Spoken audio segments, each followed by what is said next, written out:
माधुरी नामक एक अध्यापिका अपने कक्षा के बच्चों को सुना रही थी कि कैसे उनका यह छोटा सा गांव इतना सुंदर और सुरक्षित है। बच्चों, क्या तुम सबको पता है कि हम सब क्यों इतने खुश, स्वस्थ और सुरक्षित हैं इस गांव में? ये सब एक अच्छी चुड़ैल स्वस्ति की वजह से है। अपनी शक्तियों का उपयोग करके वह इस गांव की और गांव के सभी लोगों का ध्यान रखती है। अध्यापिका जी, स्वस्ति दिखने में कैसी लगती है? स्वस्ति हमारी तरह ही एक साधारण महिला थी। अब क्योंकि स्वस्ति मुलायम दिल की थी, तो प्रभु ने उसको कुछ अनोखी शक्तियों का वरदान दिया था। उस समय से उसने यहाँ सब कुछ छोड़ा और उस पहाड़ पर जाकर रहने लगी।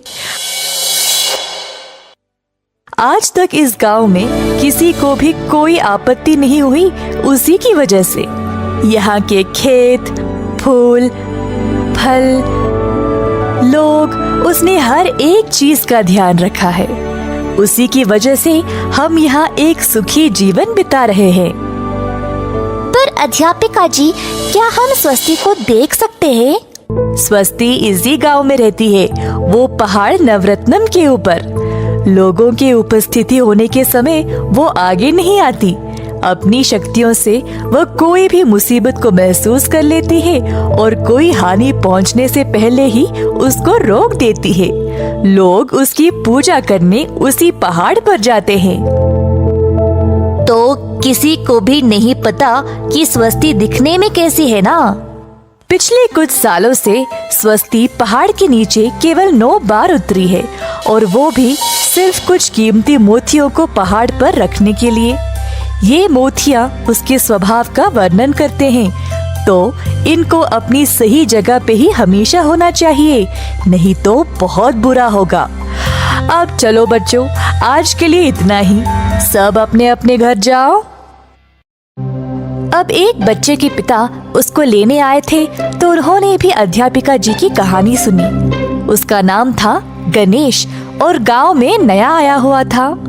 उसको पता नहीं था कि यह कहानी सच है या नहीं, पर उसने सोचा कि अगर उसको और मोतियों में से अगर एक भी मोती मिल गया तो वह जीवन भर अमीरों की तरह जी सकता है। तुरंत गणेश ने अपने 4 आदमियों को बुलाया और सीधा पहाड़ पर गया मोती चुराने के लिए। पर उसको पता नहीं था कि उसके रास्ते में इतनी बाधाएं आएंगे। पहला कदम रखते ही तेज आंधी शुरू हो गई। गणेश और उसके 4 आदमी सीधा चल नहीं पाए। जैसे तैसे करके अंत में वह उस पहाड़ के ऊपर चढ़ ही गए। पहाड़ के ऊपर उनको एक हरी चमक दिखाई दी। पास गए तो उनको एक मोती मिला।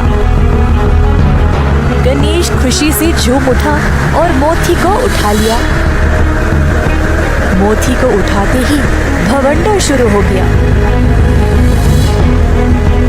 और उसके 4 आदमी जमीन की ओर फिसलने लगे। गणेश ने अपने आप को कैसे भी करके संभाला और फिर अपने घर पहुंच गया। उस दिन से गांव में सब कुछ तहस नहस होने लगा। ना खाना था, ना पानी। सारे खेत भी नष्ट हो गए और गांव के ऊपर काले भयानक बादल छा गए। कोई भी घर के बाहर भी कदम नहीं रख पाया तूफान की वजह से। आखिरकार गांव का एक बूढ़ा आदमी गणेश के पास गया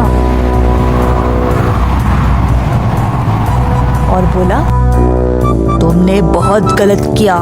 तुम्हारी वजह से पूरा गांव पीड़ा में है। अपनी करनी को ठीक करो, नहीं तो हम सब मर जाएंगे। बूढ़े आदमी के जाने के बाद गणेश ने अपने किए हुए पर ध्यान दिया। उसने मोती अपनी जेब से निकाली और अपने परिवार की ओर देखा। बेचारों को ना नींद थी, ना खाना पीना। गणेश को बहुत बुरा लगा और अंत में गणेश ने मोती को वापस रखने का निर्णय लिया।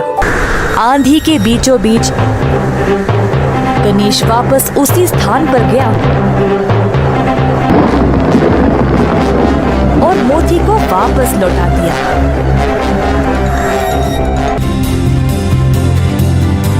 गणेश के ऐसा करते ही सारी परेशानी खत्म हो गई और गांव की स्थिति वापस शांत और सुंदर हो गई। इस घटना के बाद स्वस्ति गांव में आई सबको उन मोतियों का महत्व बताने के लिए। उस दिन से किसी ने भी मोतियों को छूने की हिम्मत भी नहीं की।